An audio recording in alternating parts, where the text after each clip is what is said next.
Okay, it's showtime. Good morning, good afternoon, good evening. Welcome to BWTM Sports Gaming.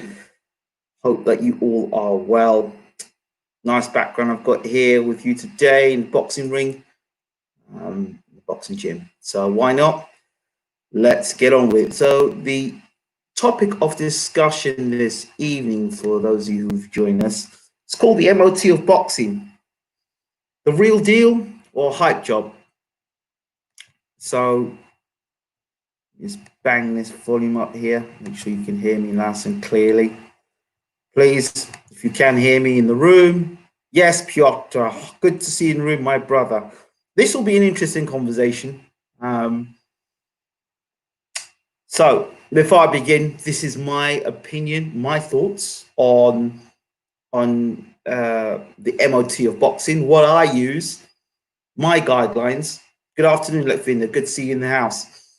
These are going to be my rules, or my sort of guide as to whom I would think is a hype job, a contender, a genuine contender, a champion, or just blown up by the promoter. And I won't call names. I will use a current situation and a current fight at the moment, coming up at the moment, as an example of where I'm looking at things. Okay, so every fighter you look at in the world, that you support, and I believe you have to believe. I believe. Let me make this statement: every fighter that gets in the ring needs to be given credit, regardless if they're an area champion or an undisputed champion. The fact that they get in the ring to trade punches, to show their skill set, to fight for a belt, prize fighters, regardless of what outside politically is going on, inside the ring, they're always putting their heart and sleeve. They're doing the best that they can to entertain you, the fans. We need to give them credit. Without journeyman, without without the boxers, we don't have a sport, regardless of what the promoters will tell us. So I just want to say that. And secondly, these are my personal opinions. This is how I look at the sport of boxing. Often you'll go, or you'll go in a comment section, or you'll go and watch somebody's show, and they won't tell you why they don't like a fighter. So this rule doesn't apply to nationality, color, religion, country, where you're born, what town you're born out of. To me, those things don't really come into the equation onto whether you can fight or not. You come from Las Vegas and you can't fight, and you can come from, God knows, I don't know, Chelsea, and you can fight. You understand? It's not the place, it's the individual and the team. These things are key. So without further ado, these are my thoughts as to, this is my MOT of boxing. So let's give you an example. Let's give you a name. Joe Bloggs. We'll use Joe Bloggs and Jenny Penn. Joe Bloggs and Jenny Penn. Remind me, Joe Bloggs and Jenny Penn. Okay. So what's the first thing I want to know about Joe Bloggs and Jenny Penn? Well, one of the things I will do is look at their amateur record and their amateur pedigree. So did they have a long, extensive amateur background? Now, this is not the be-all and end-all, right? Because there's some fighters that didn't have long amateur backgrounds that have been pros and become champions. So I have to be cautious when I say that some people, that because they don't have a long amateur background, or they don't have certain belts or win certain titles, it doesn't mean they won't be a successful pro. However, there is a history of fighters that have won belts and have won and fought in major championships as an amateur and have turned pro and have been successful. But then there are guys that have done well. Tyrell Biggs, for example, fabulous amateur, beat Lennox Lewis in the amateurs, never went on and became a world champion. Audley Harrison did well, won the Olympics again, didn't go on to become world champion. But again, the other things we have to take into consideration: application, going with the right trainer, dedication to the sport. People getting too big for their boots. They won't listen to the trainer. They want to do things their way. And so whatever potential they have from the amateur days to turn pro, when they do turn pro, a lot of those amateur habits are still there. And either they're not listening to their trainer, or they are getting by because their trainer's not really good enough.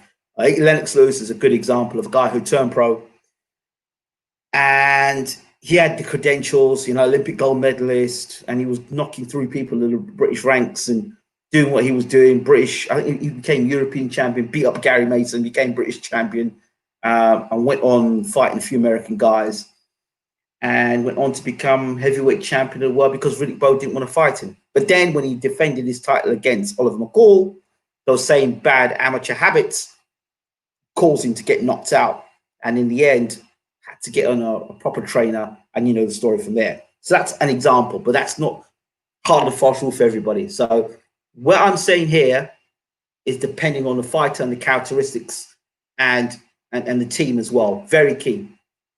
But by and large, we can find from the amateur days, when you've got a guy that's got an extensive amateur background. What does that mean by extensive amateur background? A guy that's been around for a while. He's fought around the world in major competitions, and there's a high percentage chance that if they fought in the amateurs, they would have fought different stars, from Americans to Russians to Ukrainians to Cubans. They would have fought different styles.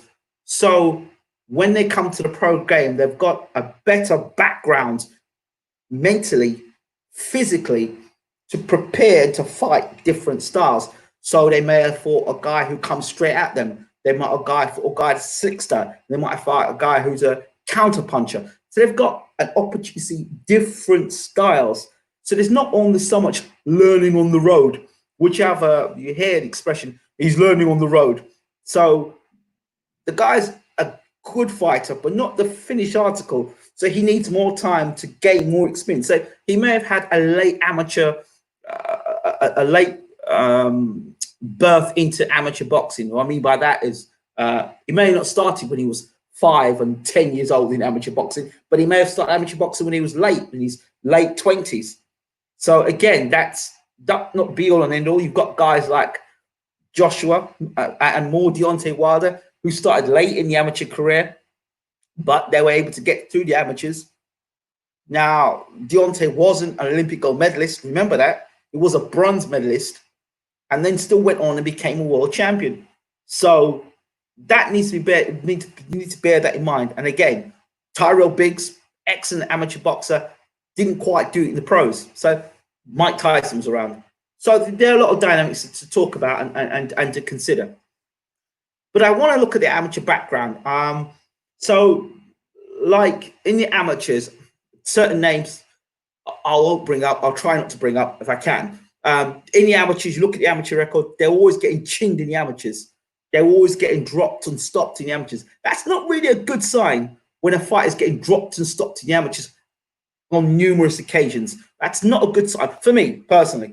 That, again, this is my personal opinion. It's not the rule that everyone should go by. But if you go into a guy's amateur background and you hear he's getting dropped and stopped a lot, there's a good chance that in the pros, even though he hasn't been dropped and stopped yet, it might be because he's not fighting guys that are big punchers. So you need to bear that in mind. If you look back in the amateur record, if you've got issues with your chin back in the amateurs, there's a good chance that in the pros, it's like a ticking time bomb before that chin gets checked. Okay, if you're a person that was vulnerable to body shots, guy used to get dropped on body shots in amateurs. That's a place that I think fighters can try and strengthen the body, but still, if there's a vulnerability there, that's something to look into. Another thing in the amateurs, if a guy in the amateurs had a lot of nerves, couldn't perform under the lights, and then froze as an amateur, at big events and then turns pro. Sometimes you can iron those situations out, but until they're put onto that fire, you don't really know if they've actually ironed out those issues. So there's a few issues there. Also, in the amateurs, if you hear a guy that's not been, he hasn't taken to training the way he should be training, he's not dedicated, and you hear those sort of things on the grapevine. Oh, he wasn't dedicated to training. He's with this trainer, that trainer, bit inconsistent. Yes, Ruben, these are things that we need to look into as an amateur. What's going on there? What's he doing in his amateur career? So application, dedication. So, okay, so you have a fighter there who's had some good amateur experience. They've won a cup. Say they might have won regionally. They might have won a title. They might have won the ABAs, for example. So congratulations. That's a good start. A guy who's got the ABAs is shown he can go the distance. He can fight in a competition against different styles. And he has some caliber, some ability, some skill set consistently to fight different styles. Sometimes in the amateurs, sometimes you also have to consider the amateurs buys and buy systems where an opponent doesn't turn up to fight or a buy into the next round. So he might have had to face a killer in the first round, and the killer may not have turned up. So he may have got through that tournament and won a tournament without really facing any killers. That's another thing we need to take into consideration as well. Also, in the amateur days, the other thing we need to take into consideration is, and again, it's not the hard and fast rule, but we have to look into the amateur days judging. This is a big one, right, for amateur boxers. Michael Collin, the Irishman, is a good example here of a very skilled boxer, an elite boxer whom was robbed by some political decisions by judges. Look, in amateur boxing, had done myself, in amateur boxing, you could be beating a guy from pillar to post, and because you're fighting in his hometown, you're not going to get the decision. Okay? Straight up. It happens in amateur boxing. It happens a lot in amateur boxing. So you may look at a guy's amateur record and go, oh, wow, he had 25 fights, but he lost 11. But really, the guy's probably 25-0. He might be 25-0 or something like that. Or his record base is a lot better than it actually looks as an amateur, because a lot of those fights, he's been on the road. He's gone in guys' backyards, given a good hiding, but has not got the decision. So that's another thing you really need to take into consideration. Very important. Very important. You look at these guys who've got these records in the amateur, you go, oh, he lost 12 times an amateur. And you hear as a pro in the pro game, right, he lost 12 times an amateur. Outstanding amateur, and he lost 12 times, though. Yeah, but how many times did he get robbed? How many times did he get robbed? They don't tell you that much. They don't talk about it much in pro, unless you've got a really good commentator who's done his research. You don't really hear about how these guys are lost, unless they're high-profile fighters. And, of course, there's a possibility of the two amateur guys are going to face again. You don't really hear too much about it in boxing, unless there's some catch line, there's some sort of, in the future, the two guys are rivals and they're going to face one another. Otherwise, you don't hear it. So it's the amateur ranks are something you have to be careful of as well. Now, here's another rule. Check this. This one still puzzled me. David too, I believe, got knocked out in the amateurs. Got chinned in the amateurs. Andy Ruiz got knocked out in the amateurs, right? He got knocked out in the amateurs by Michael Hunter. Michael Hunter knocked Andy Ruiz out in the amateurs. Check this out. But you wouldn't say that Michael Hunter, Andy Ruiz has got a dodgy chin, would you? You wouldn't say that David too had a dodgy chin, would you? No, you wouldn't. So there's the rules there. I don't know how. I didn't watch the stoppages. I never got to see the stoppages. But those are two guys there who got dropped as amateurs. Here's a guy, Vitali Klitschko. He got knocked out. I think it may have been Pele Reid. Pele Reid knocked him out as an amateur. Yeah? I think it's Pele Reid, kickboxing tournament. And they say it's Pele Reid that knocked him out. I think it was Pele Reid. Pele Reid was once British champion. And I don't know if he did anything much as an amateur, but as a pro, he was knocking guys out left, right, and centre, and then got touched. So, okay, let's talk about our pro fighters. We talked a lot about the amateurs. Let's talk about the pros. So how do we know we've got a good amateur? That's a very good point. You know, the referee's very quick to stop a fight when a guy gets clipped with a shot and gets wobbled. Maskayev dropped Vitali. Yes, Lev. Maskayev dropped Vitali as an amateur in boxing, made him take a knee. Wow. Look at that. And look at all the punches Lennox hit Vitali with, and he didn't go anywhere. So that's interesting. Let's go into the pro game for a moment. Olive Maskayev knocked out Klitschko. Whoa. Wow. Now, they're all coming out the dark now. All these guys getting knocked out as amateurs. Yes. Let me go on now. As a pro now, what do we look for in a pro? Or what do I look for in a pro? Let me change that. What do I look for in a pro when the MOT of Boxing, what is it do I look for? So I just talked to you about the amateur game. So let's take that out of the equation. Yes, Kenny, good to see you in the room. Now, the next thing we need to take into consideration, before we look at the fight itself, say maybe a gold medalist, Olympic champion, he may have won the ABAs, he may have won the Box Cup, blah, blah, blah, blah, blah. He signs to a promoter. Now, I don't want to ruin anyone's parade here, right? And I respect every fighter, but I don't want to ruin anyone's parade, because every fighter that gets signed by a promoter, he's the next man, he's the second coming of Ali, isn't he? He moves like Sugar Ray Leonard, he jabs like Larry Holmes, you know, you have to be careful, because promoters' main job is to promote. They are there to promote. Yes, good seeing you in the room, brother. They are there to promote. And I'll get myself a lot of trouble for this, but they're there to promote. A promoter's job is to put the fight in front of you and say, here's this guy, go and see him fight. Here's this guy, he's the best thing since sliced bread, back him. Here's this guy, buy a ticket. Here's this guy, tune into the pay-per-view. That's the promoter's job, to promote. Okay? They're not religious figures, right?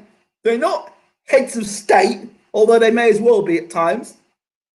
And they really are not the best people to talk to in terms of understanding the landscape of boxing outside of their own fighters. Or let me rephrase that. The landscape in their own backyard. They're very good at telling you about other fighters from other promotional companies and slating them. They're very good at that. But to take criticism at their own fight as a promoter, that's bad business. Generally, bad business. So, like, if I'm a top promoter, I've got to try and sell you this product. That's what a promoter is. But for some reason in boxing, for some reason, do not ask me why. I can't work it out. But somehow a promoter is suddenly the second coming of Christ or Muhammad. I don't get it. What they say is gospel. What they say is gospel. No matter what they say, they can tell you pigs are going to come flying tomorrow. You believe them. Even they've been exposed over and over and over again as a snake, as a liar, as untrustworthy, like most politicians in a position of power. Anytime there's an opportunity for them to open their mouth and talk about a fighter, they will give you a whole heap of codswallop. I'm telling you, they will do. Now, how do you define between what the promoter's saying and what you've actually got? Here are a few guidelines for me, anyway. So, you're telling me that the guy that you've got is a world beater. Okay? You're telling me that. He's a world beater, mate. Yeah, he's definitely going to become a world champion. Yeah, get him 2 years. He's a world champion. He looks brilliant in the gym. He's cracking them. He's whacking them shots up. Yeah, he's looking good. Sparkling in the gym. Brilliant. That's fine. That sounds great. That sounds brilliant. And we're all excited for you.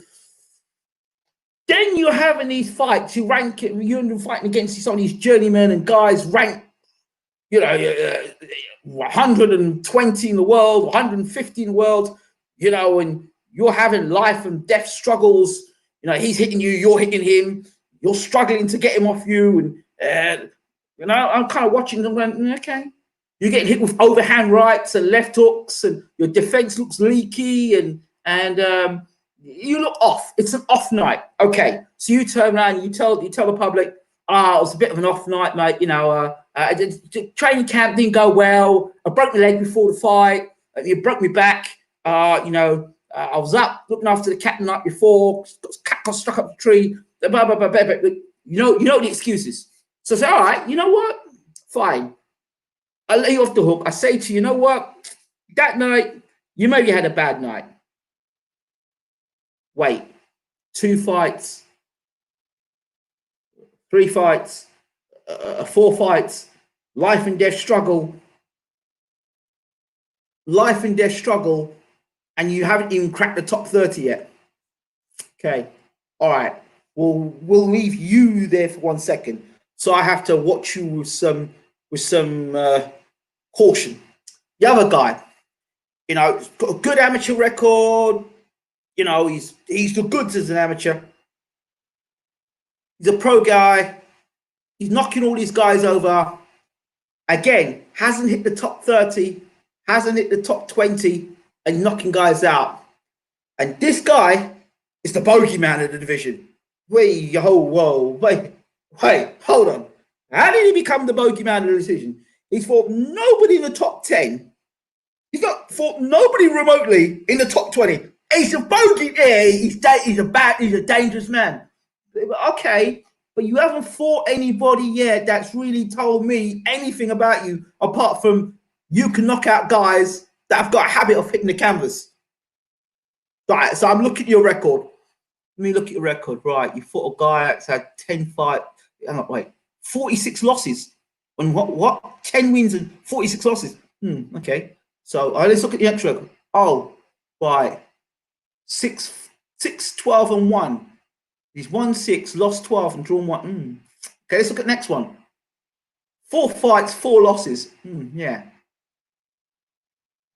Right, I'm looking at your record here. Look at the guys you're fighting. And the guys you're fighting, based on what your promoter's saying, and the guys that you're fighting, they're not coming there with the will to win. They're not coming there to knock your lights out. They're just coming there to make you look good, which is what we call, sorry, but the term is patsy.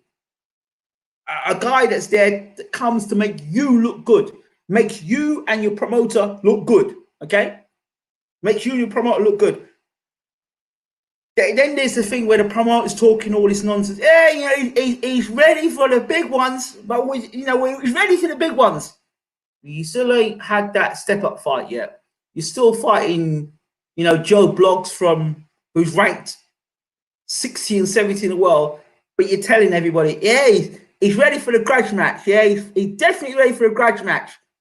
Now, the guy who's going to fight, you're putting him against, has fought in the top 30 and above. He's rising through the ranks. He's like 30 and above. Your guy's got more fights than the guy who's 30 and above, right? He's got more wins in that category, 60 and below. This guy's fighting 30 and above. And you're thinking, well, hold on a second. How's this quite collating? These guys are not on the same level. They're not on the same level. They're not even on the same path. One guy's testing himself, and the other guy's fighting a whole heap of patsies. So how can you tell me that these guys are or they're fighting guys that are tailor-made? Example, you've got a guy who is a come forward banger, yeah? He's a come forward banger. But all the guys he's banging out are guys who've been banged out before. This guy, he's fought about 5 times. He's got a record of 5 wins and 100 losses. And out of 100 losses, 90 of them have been by KO'd. Does that make you a banger? I don't think so. That just means that the guys that you're fighting at that level. Those guys are not even gatekeepers. They're probably the gatekeeper's gatekeeper. Do you get what I'm getting? There's a pattern there. There's a pattern there. And a lot of stalling when it comes to fighting a good fight. So behind the scenes, the promoter's going, yeah, you know, it's a bit hot at the moment for you. It's a bit difficult for you at the moment. You're getting ticket sales in, you're bringing the money in, mate.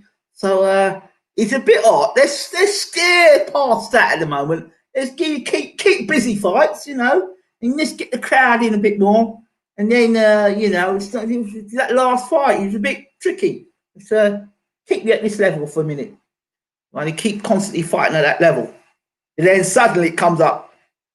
It's step-up fight, yeah. He's banging in the gym, knocking people out in the sparring. He looked great. And you're like, hold on. Whoa. Who's he knocking out in sparring? Who's he knocking out in sparring? Is it them same guys he's been knocking over, you know, who's got a record, who don't come with the will to win? Is it those guys he's knocking over? Those type of guys he's knocking over? Or is he getting some real killers in there? Is he sparring real killers? So it's all well and good watching guys in sparring and watching guys look brilliant in sparring, and knocking guys over and looking great. But is that the objective of the game? Is that the objective? Because, you know, knocking guys out in sparring, well, that's great. That's fantastic. But shouldn't you be doing that in the ring? Knocking guys out. I didn't know that in sparring, there was a world championship of sparring. But somehow, with boxing fans, there's a world championship of sparring. And yes, I have fallen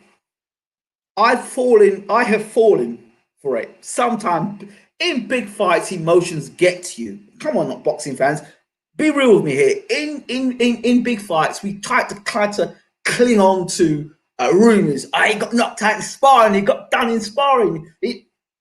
And some of those rumors we do have to pay attention to, because some of those rumors do indicate that the guy that we're backing, or the guy that we're looking at, or the guy that the promoter saying is the best thing in sliced bread, is actually protecting glass. In other words, his chin isn't the greatest. And the guys that he's fighting so far haven't they been able to tap it. But one day you get a guy there who's capable of tapping it, there's problems. So there's a lot I'm talking about there, but you have to be careful what the promoter says. You've got to be careful what the promoter says as to what the fight is actually doing. The other thing, it's a very key point here. We call this the acid test, right?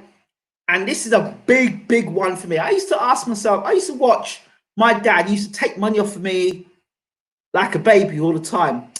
Nigel Benn versus, and it was always Nigel Benn versus Michael Watson, Finsbury Park. I remember it well, because I remember I went to get my hair cut at Manor Parkway, and Ben was in the chair for 4 hours. That's the truth. I went to get my hair cut. I couldn't get my hair cut because Ben was taking up time in the barbers. Yeah, the night he went and got knocked out by Michael Watson. I was a big Nigel Benn fan. I still am. But that night, that man made me cry. Nigel, my friend, you made me cry. You really made me cry that night. Nigel Benn, he was knocking everybody out. But that's a good example right there of a guy that showed red flag signs that his career, if he didn't make significant changes, was in big trouble. Nigel Benn was knocking guys out. One guy in particular, I remember watching Ben fighting Umbayo, yeah? But his friends called him Bob. Yeah, that was on either Midweek Sports Special. No, Seconds Out. It was on Seconds Out. It was a TV show, Seconds Out. And Ben went out there and blasted the guy in the first round. And then he fought a guy called, the next fight against Gary Logan. Now, I didn't see the Gary Logan fight, yeah? I think it's, or Anthony Logan, yeah?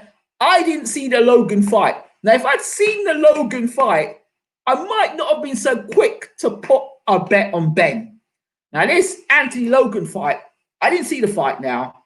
You know when I saw the fight? You know when I got a glimpse of the fight?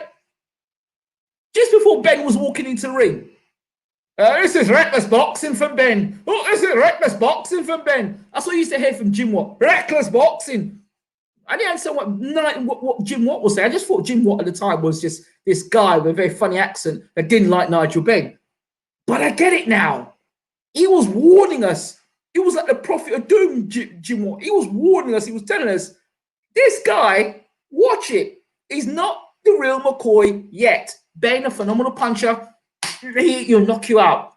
This fight against Anthony Logan, Logan stood up to Ben and was clipping Ben back.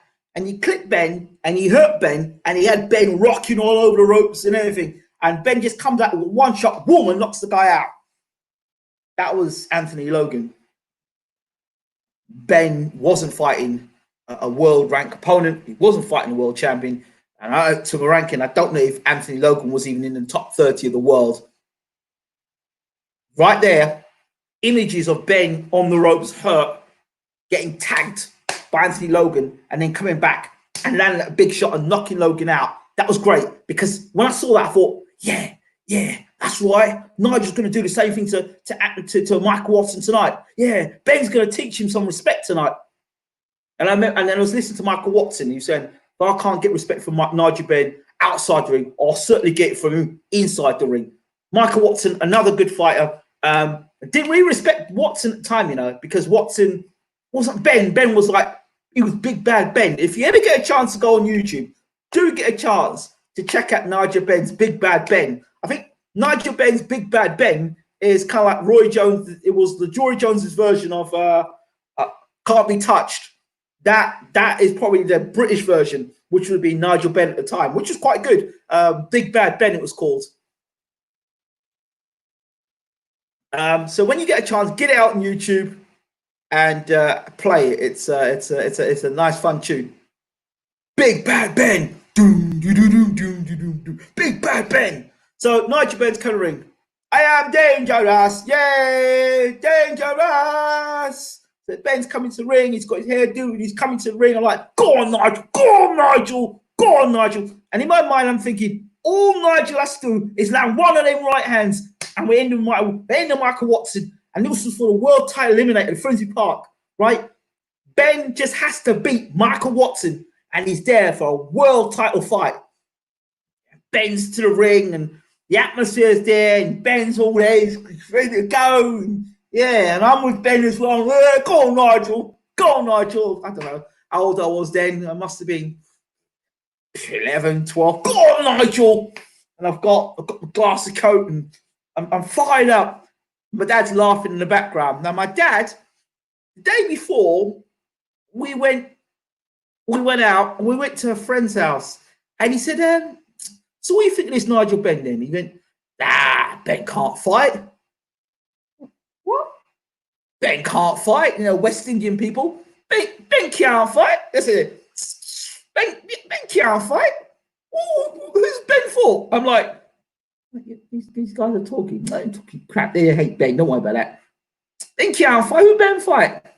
Who Ben fight? Yeah, he fought an African dude, didn't it? African bio. And then Mexican road sweepers. That's what they used to call them at the time. Mexican road sweepers.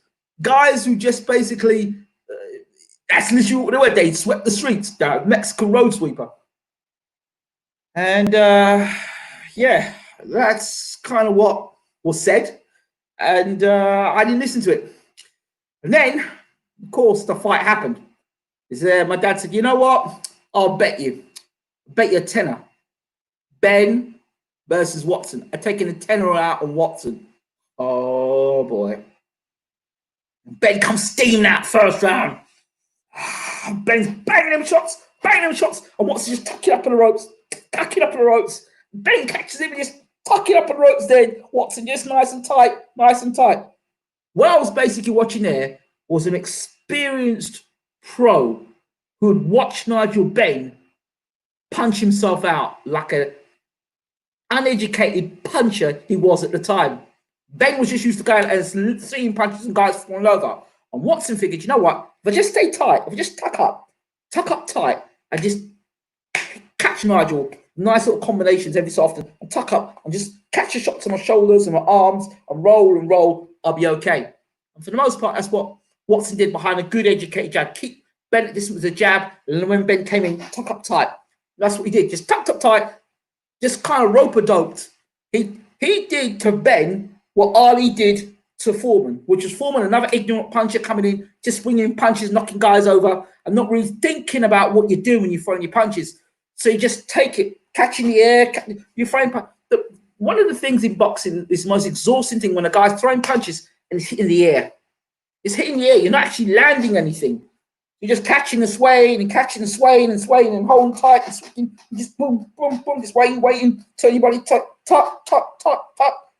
And probably Watson was doing it against guys who probably, I wouldn't be surprised, super middleweights, light heavyweights, cruiserweights, he's probably doing that in the gym with to prepare for the Ben fight. So Watson and his camp knew what to do to Ben. And they obviously saw Ben get tagged against Logan and thought, well, you know what? This guy's a bit vulnerable around the whiskers. We could just tuck up, wait, and time our moment. And then Ben got hit back. He got thumbed in the eye and he turned away. And Watson came after him. And I remember it, Ben came blazing back like he normally does. And then I remember these words from Red Gutteridge. Oh, he's gone. So the big hitter has been hit. And it's all over. Ben had been knocked out by a left jab. A left jab. So let's spool this back a second. Let's go back in time. How did Ben get to that point? He fought a whole load of guys, for the most part, who never hit him back. And the one guy did hit him back in his career, caused him to do a little wobble, and then now he stepped up against a better caliber opponent and got knocked out. So right there and then, Nigel Benn's career was in big trouble. If he was on Sky Sports today, Nigel Benn, Adam Smith will be telling you, is this the end of the road for Nigel Benn? There might be no coming back from Nigel Benn here. What a disastrous night for Nigel Benn. The big puncher from Ilford, he's down. Oh dear. What's going to be the ramifications? They're always quick to talk about ramifications. The ramifications for this bout. A bad night for Ben. World title aspirations up in smoke. Yeah, they always like to tell you as well. They always like to tell you your world title, your life's up in smoke. World title aspirations are up in smoke. Is there any coming back? Is there any coming back for Nigel Benn? That's what they were done in Sky Sports. You know it, I know it. Everybody in the world knows it. You know he'd say that. And you always had Jim Watt saying, it was reckless boxing from Ben, to be honest. Reckless, came out reckless boxing. Nothing, it's completely reckless. Arm punches, throwing left hand. You know, had and Jim Watt would have given you his breakdown and told you exactly what went wrong. And of all the people, I learned one thing early in boxing with Jim Watt. If it's your fighter, the hype job, and you happen to be the guy that's betting on the hype job on the night, and Jim Watt was commentating, his legs have gone, Rich. His legs are gone. That when Jim Watt said his legs are gone, that was it. Just turn the TV off and head to bed and cry. And I cried. I cried for 3 days straight. Nigel Benn, I cried. Cried. 3 days crying straight. And I didn't get the message though. I was back though. After that, Ben went and disappeared. Ben literally disappeared. He went to America. And of course, Nigel Benn got his career back on track. If you go back and look at one of the fights Ben was in against Sanderline Williams in America. He fought guys like Sanderline Williams, defended his title against Iran the Blade Barkley. Real tough, Doug DeWitt, real tough, hardened guys. So when Ben came back from America, he was a different fighter. He was a different animal. You didn't have to promote Ben. Ben could fight, but now he was taught when to throw his punches and the dynamics of when to throw punches, when to roll, how to get yourself out of trouble. He went to America and he learned his trade. Nigel Benn, the two different Dark Destroyer, two different. Again, He went on and fought Eubank and had problems against Eubank, but I think that's a different situation. Ben was weight drained for the fight and all the rest of it, and Eubank was a top caliber fighter himself. So one of the things we have to look at again is when a guy's knocking all these guys out, what sort of resistance? So Ben, when he fought against Watson, the resistance, punch resistance, and what happens when somebody actually hits you back in the chin, takes your best punches and gives it back to you. So my question to all these guys that, oh, he's the next #1 fighter, oh, he's going to be world champion. Wait, has he got that gut check? Has he been hit back on the chin by somebody as big and as strong as himself and has come with the willingness to win? That is the question you have to ask yourself about these fighters today, because a lot of these guys are getting credit for doing absolutely nothing. Absolutely nothing. So you have to ask yourself the question, or I ask myself the question, okay, so who's he fought? Just like that guy, that's just like that old man said to my dad, Ben can't fight.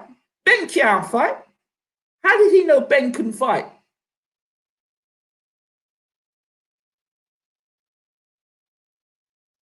Why did he know Ben couldn't fight? We'll have to touch that. We'll touch on that in a minute. Ben, how did he know Ben couldn't fight? Did he look at the Anthony Logan fight to know Ben couldn't fight? So when you are looking at your fighter and you're backing your fighter, go back and look at tape. Have a look and see a fighter where he's come up short. Now, the Josh Kelly one, I'm not so sure about. Josh Kelly fought Ray Robinson. Ray Robinson's a damn good fighter, right? He'd beat a lot. I think he'd beat a lot of the welterweights in the world given the opportunity. The problem with guys like Ray Robinson, this is a different situation. Ray Robinson, guys like Ray Robinson who don't have a promoter, those guys there, they kind of get frozen out of the picture because they don't have a big-time promoter. They don't have a big-time promoter, and they don't want to sign themselves to 4 or 5 year contracts with promoters that they know are snakes.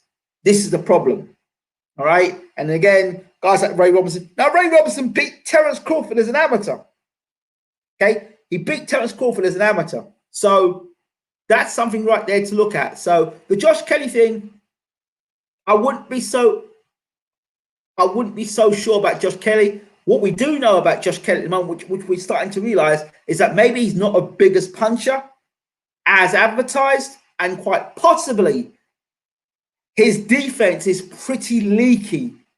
And when he fought the night against Ray Robinson showed better boxing skill, better technician, harder fights he's had,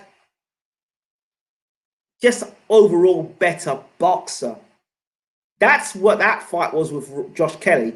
And then a fighter who fights pretty much in that night, he seemed pretty one-paced, and he had no other plan B or change of action. When he started getting hit back, he didn't know what to do. Sitting on the ropes, getting hit with punches and leaving yourself open. That's because you run out of ideas. That's because in the gym, you're doing the same things over and over again, fighting the same sort of guys. So then when you have a problem in front of you, you can't work it out. That's why, guys, difference between a good fighter and a great fighter. A good fighter takes time to work it out. A great fighter can say, right, you know what, this round, okay, right, I got tagged that round, go back to the corner, make adjustment style, come out again. They're able to make the adjustments on the fly. They're able to say, all right, this guy's a counter puncher. He's sitting up with a double jab right hand. I'm going to do something different. So they can make the adjustments in between a fight. Joe Kawasaki was another good example. He fought Mikhail Kessler. Mikhail Kessler was doing well in the fight. He started to get on top of Kawasaki, and Kawasaki changed his strategy, changed his game plan, and that was able for him to be able to outbox Mikhail Kessler and win the fight. So the question is, when you can't knock a guy over, when you can't bang a guy out in a couple of rounds, when you can't intimidate a guy because of your size or because of your weight or your weight advantage, when you can't do those things, now we're going to see if you can fight. When you're throwing you big punches and now the fighter's closing the range down on you and you're being rammed up against the ropes and you're getting whacked to your body and hit with uppercuts and you're getting hurt on the ropes, that's your acid test. Can you come back from that acid test? Have you got the ability to get through a storm? And every fighter, don't matter what their name is, don't matter what their nationality is, don't matter who the trainer is in the corner, at some point, your fighter is getting it. Your fighter is getting it. It doesn't matter what promotional team he's with. It don't matter who his manager is. It don't matter what his promoter says. Eventually, your fighter is getting it. The question is, when your fighter starts to get it, how do they respond? That's the key. Do they fight fire with fire? Means that if punches start coming their way, they stand and trade and fight, i.e. Barrera Morales, Gatti Ward. Do they stand and trade and fight? Or do they turn it around? Have they got the one punch equalizer when things are not going their way?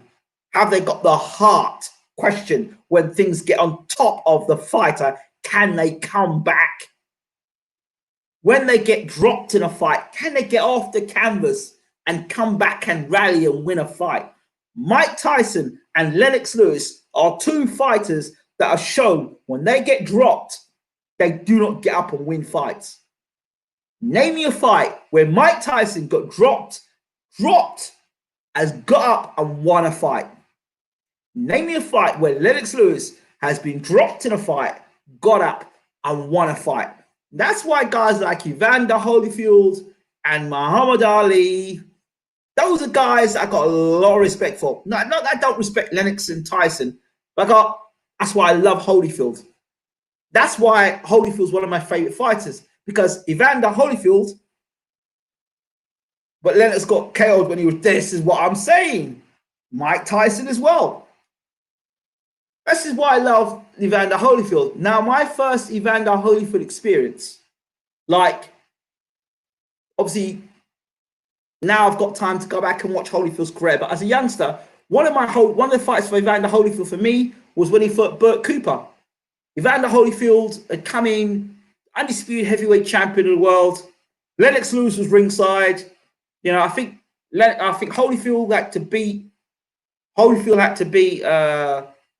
Bowl, and I think Holyfield fought Cooper, and then I think he was going to fight.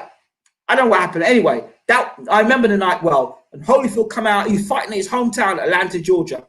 I don't know what happened. I'm not sure if it was a rescheduled fight or something happened. Something had happened around that time. There's something that wasn't quite great, whether it was scheduling or something had happened. But anyway, Evander had his hometown fight in Atlanta, Georgia. The undisputed heavyweight champion of the world, defending his title, having won the title from Buster Douglas, defended it against a big George Foreman. That was a big fight. That was an incredible fight and a testing fight that night.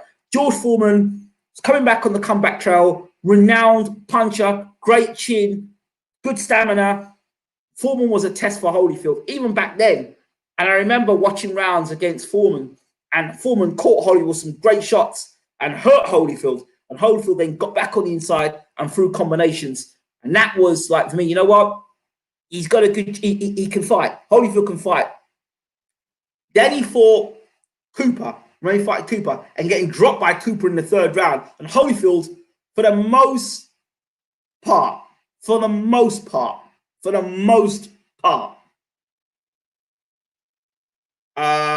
most fighters in that situation, when Holyfield got dropped by Cooper, right, would not have made it. There's a lot of fighters that you back today, that given that situation against Burt Cooper, when Holyfield went down and Cooper got on top of him, a lot of your fighters that you back today would not have got out the third round.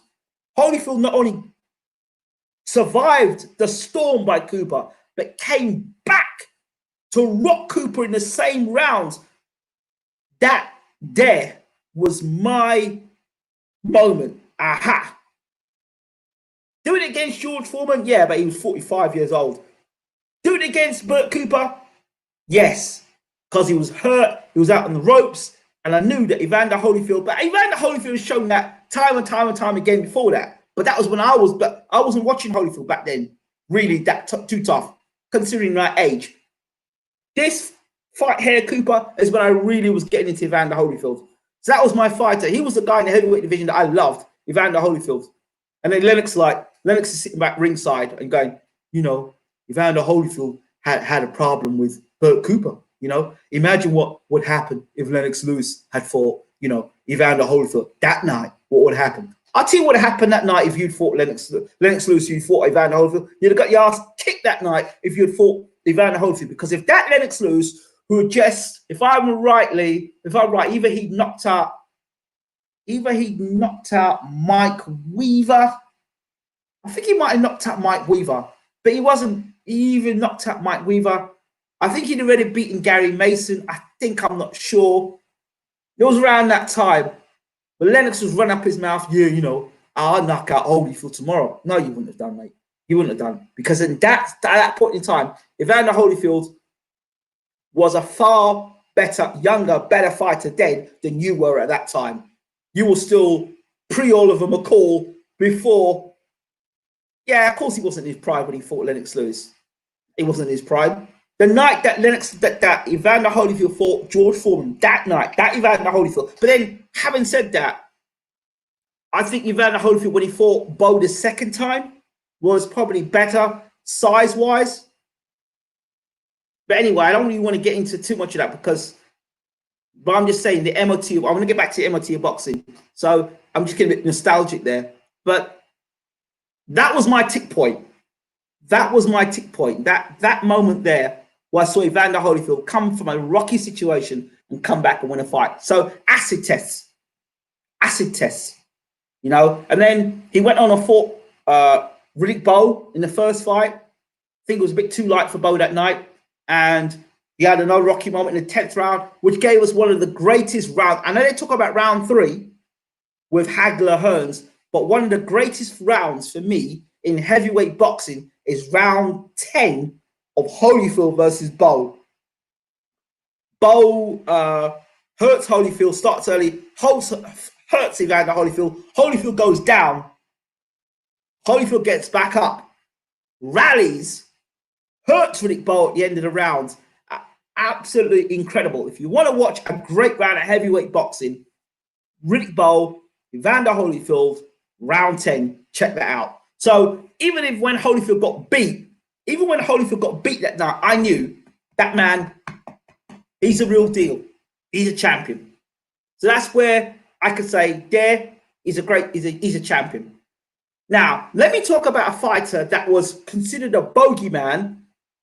But I always remember one thing a trainer said to me when I was in Roy Jones's gym. And I'm going to take you back. Luis Ortiz. Now, I remember Luis Ortiz fighting the likes of Bright Jennings and a cruiserweight guy that moved up to heavyweight. He had no business being in the heavyweight division. I think he was Nigerian. He knocked him out. But I was always told, and this is something that you should take in the back of your minds when you're looking at a fighter. I was always told that look at a fighter's resume and see how many punches he's faced. If you look at a guy's resume, he's had 30-odd fights and he's not fought a puncher, ask yourself the question, why? Then I heard that Luis Ortiz got knocked out in the amateurs at light heavyweight or by a light heavyweight. I heard these rumors going around about Luis Ortiz and him not having a great chin. And then I looked at his professional record, and up to the point he fought Deontay Wilder, he had not fought a genuinely big puncher in his career. Go back to his career. And I remember telling people, listen, Luis Ortiz has not fought a genuine puncher in the division. He's not fought a guy who's a genuine one-punch knockout artist. And when he fights Deontay Wilder, that will be his moment. Because while you're knocking guys out and looking great, the one thing you have to understand is that it's okay doing things when you're not being challenged. But when you fight somebody who can short circuit you with one punch, all your game plan, all your jab and right hand and left hook, or your southpaw style, and the way you move your feet around the ring, that can get short circuited with one shot. And if you're not very good at taking punches, all your game plan can go out the window. So this is something that happens a lot when I watch press conferences, yeah? I know for a fact, look at a guy fight. Another example, another good example, Nathan Cleverly. I think it was either the fight before he fought Sergey Kovalev. The fight before he fought Sergey Kovalev, or the fight before that. Nathan Cleverly, he got a lot of stick, although he was WBO champion. There was something about Nathan Cleverly. I remember people talking about, oh yeah, Nathan Cleverly, he's a great champion. He's got a fantastic chin. He's got a great engine. He can go 12 rounds. Yeah? All right. And he was going to fight Kovalev. And I remember people in the UK ignorant, you know. People in the UK, British boxing fans, British boxing fanatics, not fans, fanatics, have got this thing if I heard his name, he's a bum. Okay, all right, fair enough. That's how you can lose money. Lack of research. So the way fanatics learn is by seeing their fighter, their hype jobs get destroyed. That's how it happens. So here's a situation right now. Nathan Cleverly had fought a guy, I don't know, European guy. He was bald-headed. I think he might even been Polish or Russian. Can't remember the name of the guy. And either at the second or third round, this guy catches Cleverly with a big shot. I'm like, okay, this guy's not a big puncher. This guy's not a big puncher. And he's rocking Nathan Cleverly. And I just kept that in my mind. And then I heard that Cleverly wanted a challenge. Yeah. Wanted to establish himself as the best light heavyweight in the world. So he wanted to fight Sergey Kovalev. I don't know who told Nathan Cleverly to do that. I don't know who advised Nathan Cleverly to do that, because that fight right there is the end of your career. Right there is the end of your career. Anyway, so I hear all these British fans, Nathan's going to do it. Nathan is Kovalev. And I'm watching Kovalev, watching Kovalev putting comatized, knocking guys out real bad. And he's doing it, and he's walking through good opposition doing it as well. I mean, look, this guy's knocking out good opposition. And he's going to fight Nathan Cleverly. This guy, I said to myself, this guy is going to be known as a legendary puncher. The way this guy is going, Kovalev. So the press conference there, and Cleverly's there, and he's press conference. Which, for the most part, when I watch press conferences, that's what's going on in my mind, and I'm just listening. I'm watching them, and I'm just looking at his chin, and I'm thinking to myself, just wait until Kovalev touches you on that chin. Then we're going to see about the stamina and the fitness and the fast hands and the combination punching and 12 rounds. We'll see if you make it out of 3 rounds. I'm just thinking to myself, he's there, and he's doing a press conference, you know, and you know when they do the weigh-in, and they're like, and I think, all right, okay, and in front of your fans, you're like, I'm like, that's, I'm thinking to myself, you know what? You're going to get severely punished. You've got no defense. Don't punch hard enough to keep Kovalev off you. You're in big trouble. Big trouble. Good old Cleverly comes out first round, doing what he usually does. Then he walks onto one. Yep, he walks onto one. He finds out what it's like to get hit by the crusher. And I've never seen it.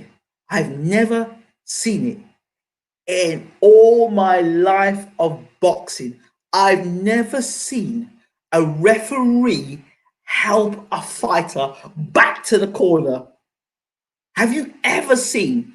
And this guy was out on his feet, and the referee's helping him back to the corner. How many times in boxing do you see a referee helping a fighter back to the corner?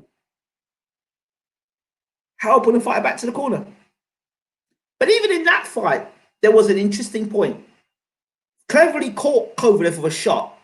I think he knocked the gum shield out. And I think there was a moment, right? A little brief window there. A little brief window. That Cleverly could have got back into the fight.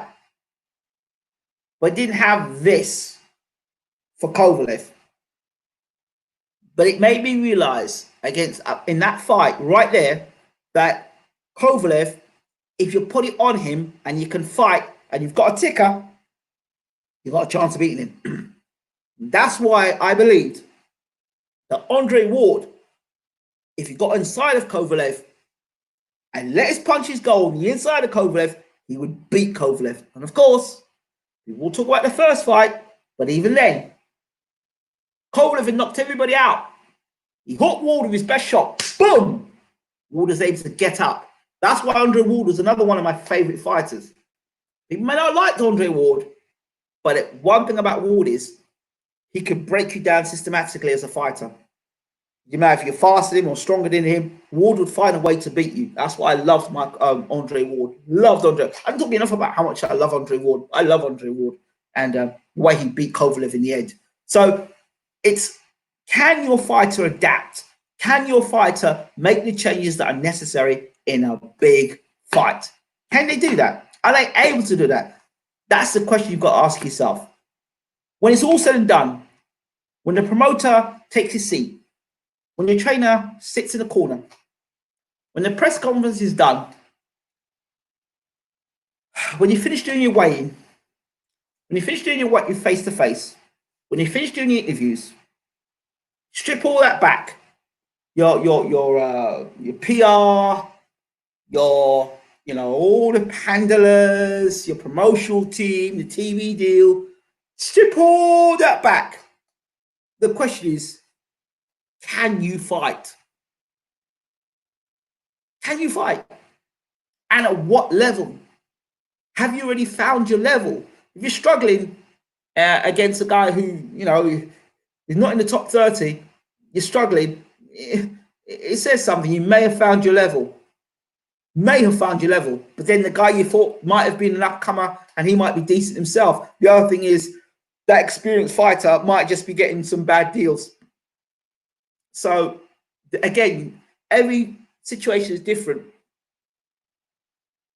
But for the most part, if you're struggling with unknown fighters from guys, who are not even in the top 30, and you're struggling against them, you're getting caught with overhand rights and left hooks, and you're struggling to put fighters away at that level, it doesn't bode well for your future unless you make changes. Fighters usually give you an indication of where they're going and how far they're going in fights prior. Another example, David Price. I hate using this example. David Price. When David Price was knocking everybody out, yeah? And everyone's saying, remember, the great Tony Bellew told us that David Price is the heir to the Klitschkos, and Price is ready to fight the Klitschkos tomorrow. Remember all that stuff on Sky Sports? Or did you forget? Listen. There's bad nights and there's damn excuses. And you, Ruben, love a bad night excuse. You love a bad night excuse. Listen, I could sell you a second-hand car, yeah, with no engine, and I could tell you that the car had a bad night and you'd still buy the car. You would. It's truthful. When I told you about Kawanaki, and I told you, if you fight with your face and you've got no defense in the heavyweight division, and you fight a guy who's got good boxing ability and can punch, that's a bad combination. So when he fought Robert Helenius, and I told you previously about Adam Kawanaki, you fight with your face and you've got no defense, you're taking stopping shots like a goalkeeper, that's okay. Carry on with that. Kawanaki didn't have a bad night. He had a bad style, bad technique. You cannot. Boxing's about hit and not get hit. Not get hit 1,000 times because the fans like it. So unless he adjusts his style, he's going to get knocked out again.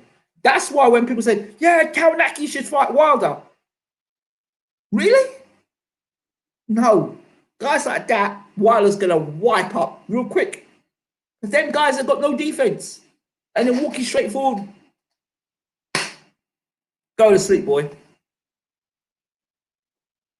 When guys like that, in the heavyweight, but in any division, but particularly in the heavyweight division, Kawanaki win against Martin has a hard punch. No, he hasn't. No, it's not. Who's Charles? Wait, here we go. Here's an example. Piotr, who was Charles Martin knocked out? Who was Charles Martin knocked out? And don't say Gerald Washington, please. Gerald Washington cannot fight. Period. Cannot fight. Gerald Washington, perfect example. Another perfect example. Gerald Washington, this is a guy who cannot fight, yeah? Gerald Washington does the same thing in every fight. Watch it carefully. Gerald Washington comes out. He's like a robot. He comes out the corner. And then he'll throw a couple punches and look decent. And as soon as you put the round 3 or 4, Joe Washington's stamina goes like that. He goes like a stamina bar. He goes. Joe Washington has got zero, zippo, no defense whatsoever, none. So you can throw any punch you want at Joe Washington. You can swing from the houses at Joe Washington, and Joe Washington is standing and go. It's like a video game. You know, the first guy you fight. Yeah, he's like this. That's Joe Washington. It's like when you play level 1, or like a boxing game, level 1. Joe Washington is that level 1 of a boxing game where you can button bash and beat the guy in the first round. That's what Joe Washington is. Watch every fight he's been knocked out. He does the same thing over and over and over again. When he fought Wilder, I said, I knew he was going to get knocked out. I said exactly how he'd get knocked out. He said he'll come out, he'll box a few rounds, and then he'll walk himself back to ropes and then get knocked out. That's exactly what Joe Washington did. How did he get knocked out by Charles Martin? Go listen to my commentary. The same nonsense. So, yeah, Kawanaki's got a terrible defense. He's terrible. He's a perfect knockout reel for Deontay Wilder. I mean, these people, listen, this isn't about personalities. It's not about nationality. The fact he's from Poland, or he's from Ukraine, or he's African American, or if you can fight, you can fight. And if you can't fight, you can't fight. That's it. You can get knocked out if you're African American. You can get knocked out if you're white. You get knocked out if you're Indian. It don't matter. It don't matter what your skin color is, what country you come from. If you can't fight, you can't fight. That's it. Adamek was a damn good fighter. That's a guy I've got to give credit to. Adamek's a damn good fighter. Yes, damn good fighter. And then he went on and he fought in the heavyweight division. And then he fought against guys much bigger than himself. But he did well and did well for himself. Adamek's a good fighter. And he stuck around the heavyweight division for a while. I like Thomas Adamek. He was a good Polish fighter. But don't put Adamek in this. Don't put Kawanaki in the same breath as Adamek. Come on. Come on. Don't do that. Don't do that. Golota, a much better fighter than Kawanaki. Golota just had a few mental issues. But Golota on his day, he's a dangerous guy. He fell apart mentally against Lennox Lewis. But look at the 2 fights he had against Riddick Bowe. One of the best all-round heavyweights of the recent, well, last, what, 20 years, 30 years? Adamek's a top fighter.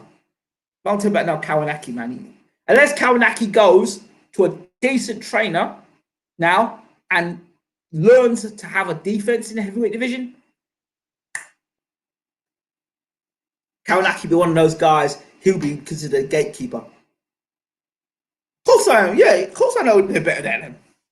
Kawanaki's like He's all right, but he's not great.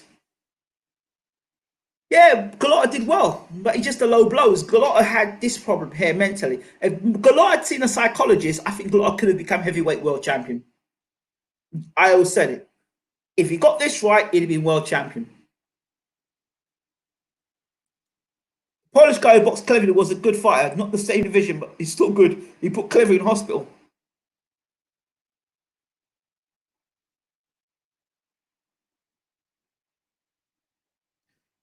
Was it? I didn't know who to get the. It was a Polish guy. He fought. Yeah.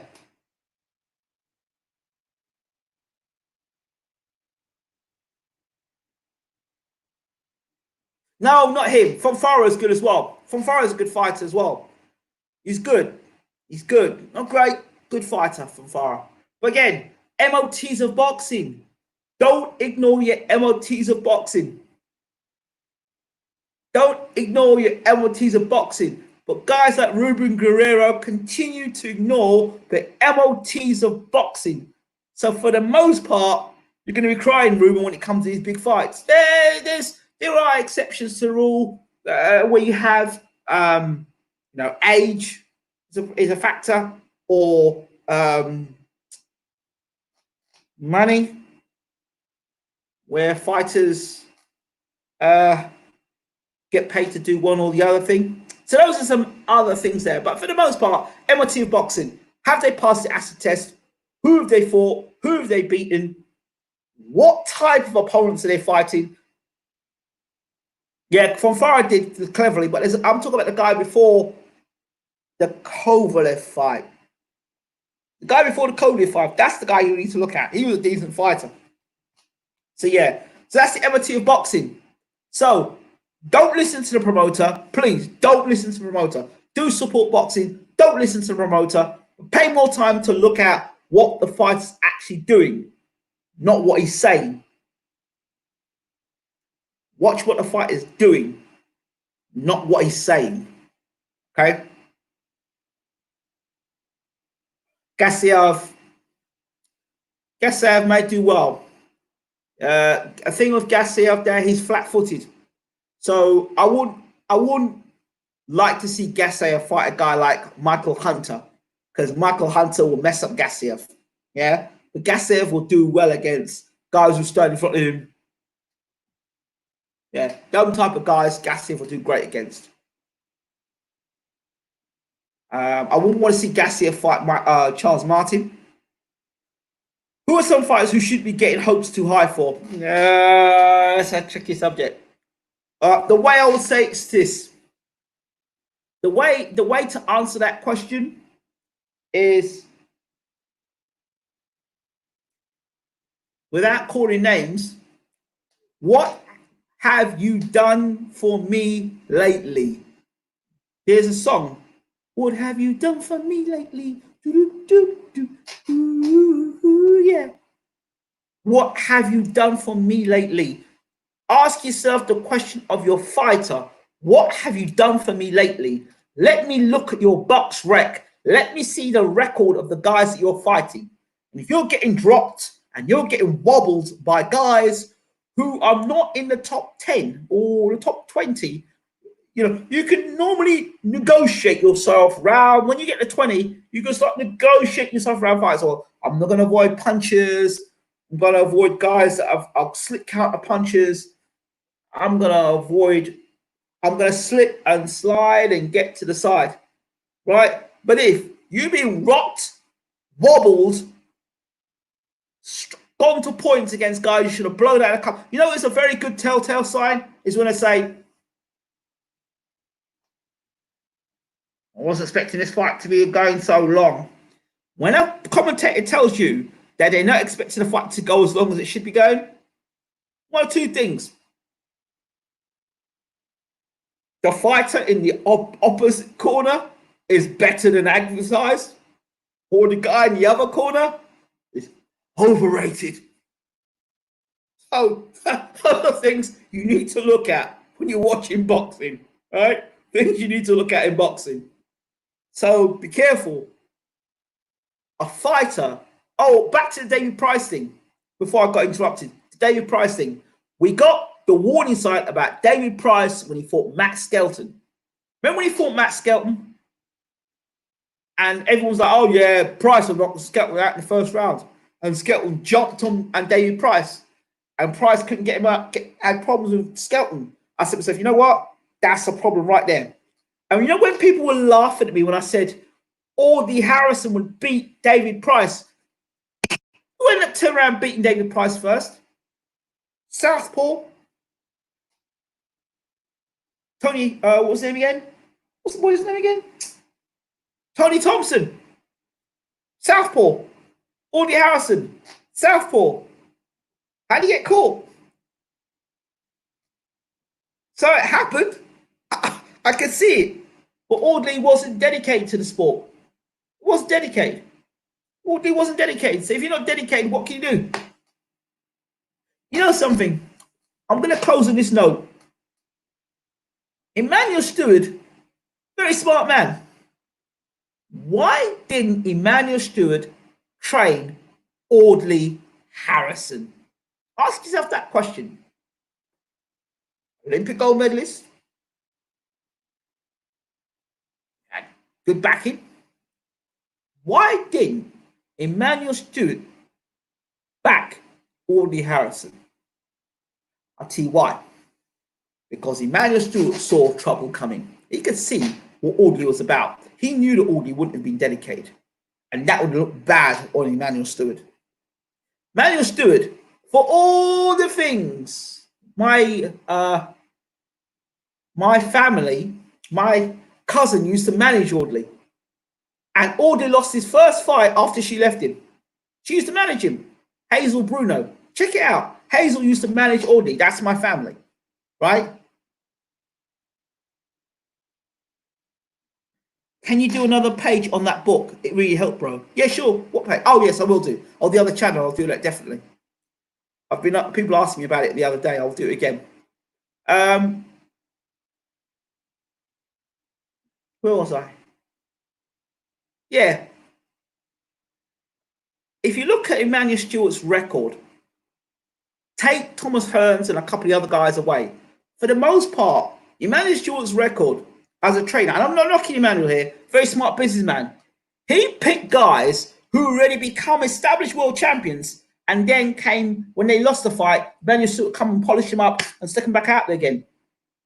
That's what he did. Look carefully at the stuff, the fighters that he worked with. Holyfield, already established, undisputed heavyweight champion of the world, brought him back, helped him out to beat Bowen in a rematch. Check. Who else? Oscar De La Hoya. And I will list to them that I'm not saying Emanuel Steward wasn't a good trainer now. Please don't twist my words. But I'm saying, look carefully the amount of guys that Emanuel Steward polished up, but they were generally established before Emanuel Steward got his hands on them. Smart. Smart. That's why he had nothing to do with Ortiz. Who doesn't want to work with an Olympic gold medalist? Think about it. Who doesn't? Right. Well, I'm out of here. Thank you all so much. I hope you've enjoyed this show. Again, it's just the MOT of boxing. My MOT of boxing. What I use to judge a fighter. I'm not calling any names out, but there's a whole heap of guys, I'm afraid, will not be making the promised land. And you know why they won't make the promised land? I'm going to tell you why they will not make the promised land. Or their trip to the promised land is going to come with some severe delays. Rule number one.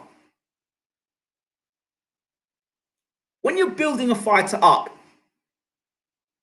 he should be getting gradually stepping up. Gradually stepping up, fighting different levels of opposition, getting better. So a southpaw, an orthodox style, a guy that throws a lot high tempo, a guy that throws more punches, less punches, an awkward guy that moves away from you, a guy that comes towards you. You fight different styles to prepare you for being at world level. You fight in different styles. Well, kind of like Gary Mason, because Gary Mason fought with different types of styles. He fought guys that were dancers and movers, Tyrell Biggs. He fought guys that stood right in front of him. You know what I mean? So he fought different styles.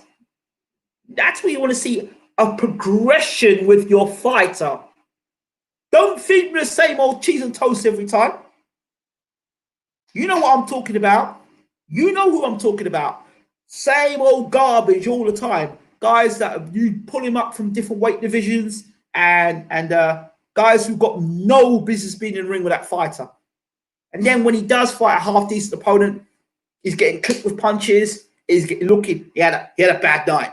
Yeah, he had a bad night. Well, if that's a bad night, he's got some horrendous nights to come. Yep.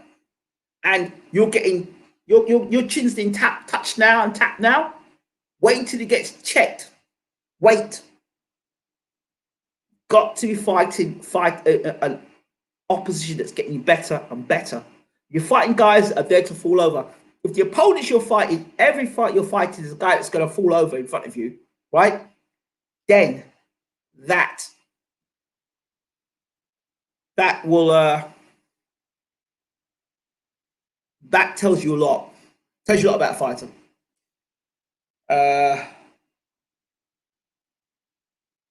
Don't tell me about he's the best prospect in Britain and he ain't fought nobody, or one of the best prospects in world boxing. Don't tell me that. Don't tell me he's one of the best light heavyweights in the world and he hasn't fought anybody in the top 30. Don't tell me that. Don't tell me you got one of the best cruiserweights in the world, but he's fought a whole bunch of guys we've never heard of or never seen. Don't tell me that. Don't tell me you've got an Olympic fighter fighting guys who had no amateur experience and telling me because he fought them guys, that makes him a world champion. Give me some reason as to why I should believe in the fighter. Give me some reason as to why this guy is going to go on to be world champion. Who's he beat? Give me some sort of record. Give me some sort of, I can say, okay, at this stage he fought this guy and this guy. This guy went on to do this. This guy went to do that. How many former world champions has he fought? How many former world champions has he fought and he beat? Yeah? Don't give me a bunch of whole and no names and look at his record and he's had about 40 losses on his record and you tell me that's what it takes for a guy to become world champion. Don't feed that to me. Rubbish. Rubbish. I get a hot knife and go through butter for a whole load of these fighters being promoted, right through them. And I ask them one question. What have you done for me lately?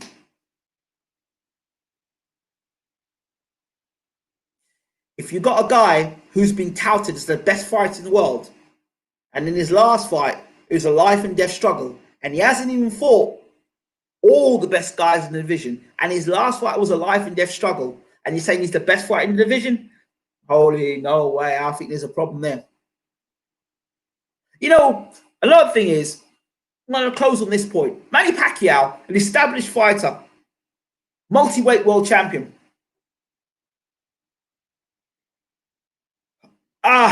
Yeah, okay, let me pull back. Let me go at this Anthony Yarde situation.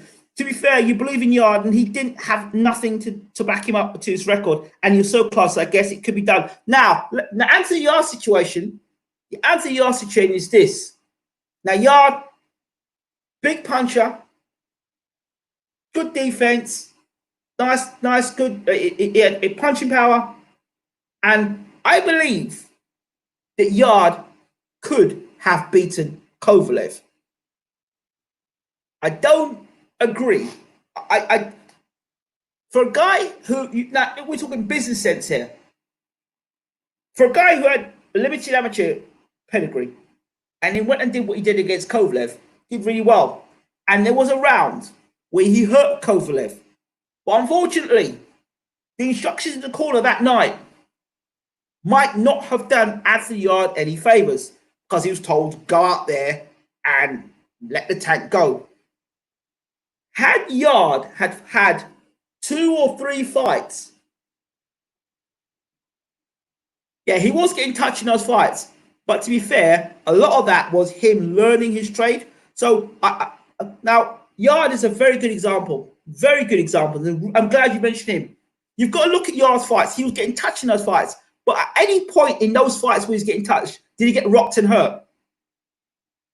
Talk to me. Talk to me.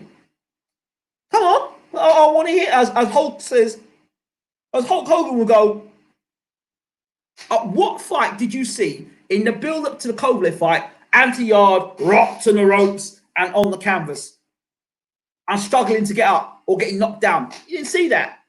So I said to myself, from what I saw of Anthony Yard, that's what I've seen of him so far. And he's blowing these guys away. He's taking his time. He's playing with these guys. So there's room for growth. There's room for growth. That's why I gave him a chance against Kovalev, because I thought, so, okay, this is where you're at the moment, right? Now you've got the biggest fight of your career. You've got to put it all on the line. So there's this much more. Plus Kovalev being an older man, experienced, but he's older, wear and tear, not got the greatest whiskers in the world. And if you put it on Kovalev, you can win the fight. But what was the keys to victory to that fight? Well, number one, when you're fighting a guy that's more experienced than yourself, the first rule of thumb is you don't give him the ability to use the experience that he has against you. So if you allow Kovalev to get set with the left jab, you're in trouble. And you just sit down and let Kovalev hit you with a jab when you deserve to get knocked out. And that's what happened to Anthony Yard. If you go back and listen to my breakdown of the fight, I said he's got to find a way past the jab.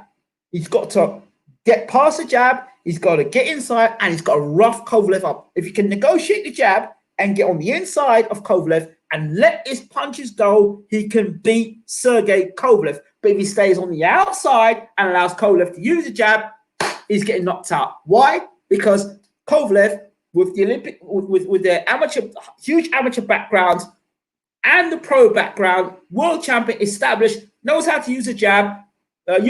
Eastern European Russian fighter using the jab, distance. That is what he's used to. That's his bread and butter. The jab, the big right hand, distance. No. And they walk into that trap by allowing Kovalev to set up the jab and use the right hand. So that's what happened. But Yard had all the fundamentals there. He had a complete skill set there, I believe, to beat Kovalev. Wrong game plan, got beat. That's what happened there.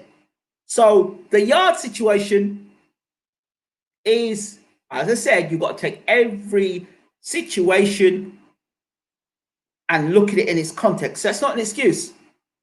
As I said, he wasn't rocked, he wasn't hurt, he wasn't wobbled. But a lot of you guys here that are in this room now tonight, they will know what I'm talking about, how backing fighters that have been rocked and wobbled. Yeah? So, you know, when you look at someone like Chris Eubank Jr., who I'm going to say is one of my favorite fighters today, he might not be the best fighter in the world, but I don't think he is. I think he's a brawler, and he's a limited brawler, but he's got entertainment value there. But you're not going to tell me, oh, yeah, I saw Chris Eubank fight at a certain level. I saw him got rocked and wobbled and hurt. No. But I know other fighters that have been rocked and wobbled and hurt and dropped and on the verge of being knocked out and being praised as the best thing since sliced bread. You know what I'm talking about. So, the MOT of boxing. Will Dillian make it to the promised land, or will he, at age 40, when he gets his touch? I'll tell you something. He's working with Xavier Miller. And any of you who've been watching BW, you see how BWTM roll. You see who Dillian White's got now as his trainer. And you saw how we were doing a lot of stuff with Xavier Miller. Who's training Dillian now? Who's he stuck up in Portugal with now? Is it not Xavier Miller? Xavier Miller is a top trainer. Top trainer. He's old school, and he got trained. Xavier Miller's background, he got trained by an American trainer. So Xavier has got a good background there. Yard had never fought anyone Kovalev's level though. But hey, that script. That's the script there. You got to be so careful in boxing when you read these scripts. He'd never fought anyone on Kovalev's level. But what is Kovalev's level? You have to take things, you have to dissect things. Kovalev's level is the level that you allow him to be at. Kovalev's level is the level that you allow him to be at. Because I could turn around and say to you, well, you know what? Andre Ward never fought anyone who could punch as hard as Sergey Kovalev. But what happened? What happened with that script? Your Ward went down, he got up. In the rematch, didn't touch him, knocked him out. Talk to me.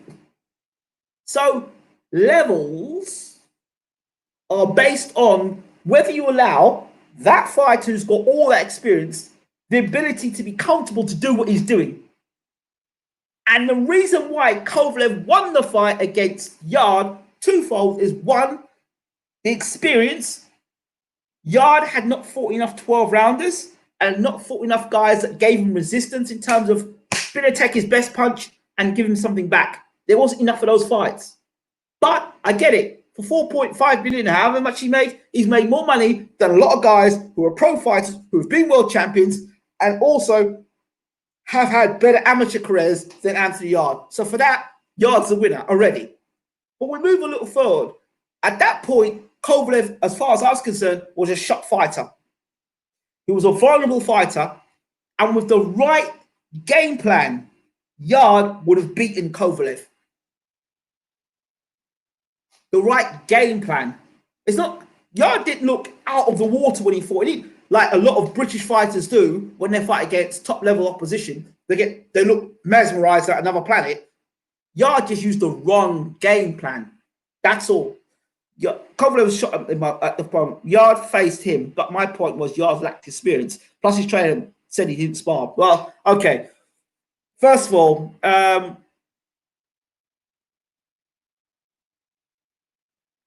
yeah, but again, Yard has one hell of a manager, though, getting that opportunity and payday of endorsements. Right, well, okay. Let's go with the experience again, yeah? Let's throw the same argument of experience back at you again. Right. The experience says, or experienced fighter should earn 4.5 million if they've had an Olympic gold medal or amateur championship or work with the best promoters in the world. And who'd Yard fought to be earning 4.5 million? Right. Adidas Global Ambassador. So the experience, say, outside the ring, the strategy that was used for Anthony Yard, if they use the same strategy in the ring that they use out the ring against Kovalev, he'd have been world champion today, no doubt. Because outside the ring, they use a different strategy than what the market tells you to do for Yard to get. Yard's in the same category as Lionel Messi. What the hell has Yard and Messi got in common in terms of achievements? I mean, it's chalk and cheese, right? Two different worlds.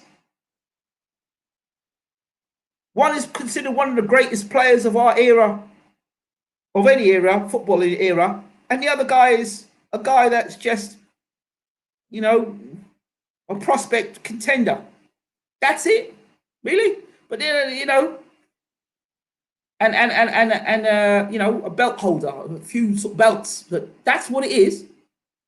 So what I'm saying to you is this: if they use the same experience, the same strategy of experience, like okay, with the fight against, if they manage the way they managed to go about that to get him that global Adidas deal, they use the same strategy in the ring, take away Kovalev's experience and fight to a game plan, he'd have been world champion. So I don't buy. So as I said at the top of this conversation, I said it doesn't always go by the rules by having a deep amateur pedigree means you're going to become a world champion. Because Tyrell Biggs had a deep amateur pedigree. Was he an Olympic gold medalist? Tyrell Biggs? What did he do as a champion? What world championship did he win? Audley Harrison won an Olympic gold medalist, right? Experienced. What world title belt did he win? It's not just about experience. Yard still didn't find his own identity as a fighter when he faced Kovalev. He was doing a stiff shoulder roll, trying to intimidate. Yes, again, but again, put that to one side. The shoulder roll's got nothing to do with game plan. If he's using the shoulder roll on the inside, that works. That's fine. If he's using the shoulder roll to slip punches, that's fine. As a form of defense, that's fine. But that's not a game plan. A shoulder roll is not a game plan. A shoulder roll is a form of defense. Don't confuse the two. A game plan is take a man's jab away from him. A game plan will be back a man up, back him up, beat him up. A game plan will be let's move towards the left side, let's move towards the right side. Shoulder roll is not a game plan. Yard did get Cole out there in 7 or 8 rounds. That's what I'm saying to you. He did.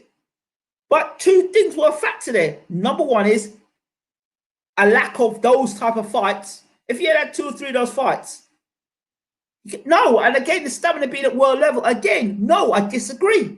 Was it 11th or 12th round he got knocked out? This is a guy who was told, let it all out in that round. Give it everything. Why? What for? If you had gone 12 rounds and got beat on points, what would you be telling me today? Oh, he's at world level. He just got beat on points by Kovalev. And you've got to think to yourself, Kovalev's not a bum. Kovalev's not a Mexican road sweeper. Kovalev's not, you got to remember who Kovalev is. Don't forget who Kovalev is, yeah? It's like Kovalev now being shot. But Kovalev was one of the best pound-for-pound fighters in the world. So don't knock Kovalev. Y'all didn't get beat by some novice. You got beat by a very good elite fighter. Elite is what Kovalev is. Elite. So let's not go overboard and let's get things a bit more realistic, boxing fans. This is where boxing fans can become fanatics and not look at fact. Kovalev against Yard was a situation where Yard got beat by a guy who was an elite level fighter. We knew he was elite level. So let's not forget that. Yard lacked a going distance, hurting badly as he didn't have 12 experience and how to pace himself. Well, I disagree with you because, again, he was told by his trainer, who he trusted, go out there and let it all out. He'd never been given those instructions before by his trainer. So why now go for broke? Why now? I don't understand. If he told me go for broke in the 12th round, I would have got it. He was using the shoulder when it wasn't needed, which gives me the idea that he didn't get the science behind it. Andre Ward even spoke on it during the fight. Again, I go back. A shoulder roll is not a game plan. A shoulder roll is a form of defense. Doing a shoulder roll is to keep your chin from getting hit. You're going behind here. That is a form of defense. Your shoulder roll is to protect your chin getting hit. It's defense. That has got nothing to do with game plan. A game plan on how to protect yourself getting hit. Shoulder roll, yes, but that's not a game plan. If I say to you, right, how are we going to beat this guy today? Shoulder roll. That's not a game plan. I want to hear the game plan. What's the game plan? Are we going to walk him down? Are we going to counter punch him? Are we going to bring him, let him throw the jab and bring him up? What are we doing? What is the game plan? What is the fundamental game plan? How are we going to beat Kovalev? He's fundamentally sound boxer. He's got a very good left jab. We need to take that jab away. We need to get inside. We need to do what Andre Ward did, which is get inside and hurt Kovalev. We need to get inside. We need to jump on Kovalev. We need to hurt Kovalev early. I didn't see that. I saw him trying to box with Kovalev. Well, you're not doing that. Why would you do that? Why would you box against a guy who's got more boxing experience than you? That's ludicrous. Crazy. Tuna was so confident he was going to win in that round. He said, give me a hug before send him back out. That. Don't know. I don't know. The question marks there. Has Yard got to change his team if he wants to progress? Well, that's a big question mark. Because as Tunde and Yard both learned a hard lesson that night. They both learned a hard lesson. Whether the trainer is able to learn from that lesson is a question. Whether the fighter can trust his trainer again is a big question. And the third thing is, if Yard has to revisit, which he will have to revisit that situation again in a fight, will he listen to his trainer in a difficult moment? That's the question. But if we want to look into anything, Yard had a fight in a nightclub against some guy who nobody had heard of behind closed doors. Why was it closed doors? Was Yard's confidence that shaken? Was it that? Was his confidence destroyed? There are some fighters after a loss, they're never the same fighter again. So we saw Yard come back taking baby steps. So how they're bringing Yard back, that there, for me, gives me red flags. If a guy's coming back and he's having that sort of a comeback fight behind closed doors in a nightclub against guys you know nothing about, come on. I mean, that for me is concerning. But we'll see. True, but it's an indication as he didn't know what he was doing. As for the game plan, I agree with you. He allowed Kovalev to get comfy using the jab. Didn't know what he was doing. No, I would disagree with you there. A fighter relies on a trainer to be his eyes. If a fighter is making decisions on his own and he's not using the eyes of the trainer, then what is he doing? The trainer is and the coach is the eyes of the fighter. When you go back and you sit in your corner, as I've done, go back and sit in my corner, sit back, trace, okay, right. This guy's coming at you, he's coming in straight lines. He's coming to you at straight lines, right? Move off to the left or move off to the right. Don't stand in the same spot for too long. Don't throw the same punches twice. Mix up your punches. Don't be there to be hit. Give him more movement. Move from left to right. Keep him guessing. Okay. Don't allow him to stand and set the ring and dominate. Push him back with the jab. Double him up. Push him back with the jab. Okay. Stab your authority. Or, I want you to this round. Hold your feet. Hold your feet. Stand in front of him and have a go.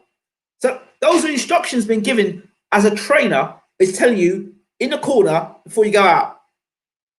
I want you to throw the jab more. I want you to take this round off. I want you to take this round off and have a breather this round. Those are instructions. The trainer is your eyes. He's looking tired in there. He's tired. Work the body more. Let's take some more juice out of the tank. Those are instructions. Show the roll is not an instruction. Shard should not have been beaten by that Kovalev. If you see the difference in speed at the start, you can see Yard was way faster. No. Yeah, he should have he got beat because he didn't use the right game plan. That's it. Wrong game plan. That's it. Can't show Kovalev same defensive look as his jab too accurate. How many times we see Yard with full guard, same shoulder roll throughout? Yeah, so that's how he fights. That's his style. And today we will knock that style, but it might be the same style that may end up him becoming a world champion. So I'm not quick to write off Anthony Yard just yet. He has got something there. Whether he can better that or that was the best of Anthony Yard, I don't know. Is it the best Anthony Yard that we can have based on his trainer? I don't know. Is Tunde able to take Yard to the next level or not? I don't know. But soon we'll try and get Tunde in the room and he can answer some questions to us. Right. You said Kovalev was shot, so therefore, can we still say he was elite at the time Yard lost him? Yes, he's still an elite fighter. He's still an elite fighter. Yes, he's shot. Age, right? There are things that Kovalev does at his age the guys throughout their career could never do. Look, Larry Holmes is still an elite fighter. Although he's not participating active anymore, he's retired, but his skill set is still elite. He's still an elite fighter. He's not active now, but he's still elite. He's still pound for pound. Floyd's still elite. Do you understand? Manny Pacquiao's still elite. He's still, but you've got to consider age, but still elite. So yeah, and I think at the time, Kovalev was there for the beating, but the game plan wasn't elite. It wasn't elite. It was somewhere near, I don't know, domestic and area level in comparison to what was necessary tonight. I have to be honest. The game plan wasn't up to scratch. So yeah, right, I'm out of here because this has gone a little longer than I wanted it to go on. So I hope I haven't bored you all too much. Thank you so much. Another great conversation with you all. As always, don't forget to rate, subscribe, leave your comments, share these videos. Please do share these videos. Do appreciate it. Right, let's get out of here. This has been BWTM Sports Gaming, and we're out of here. Thank you so much for watching. Appreciate you. Much love.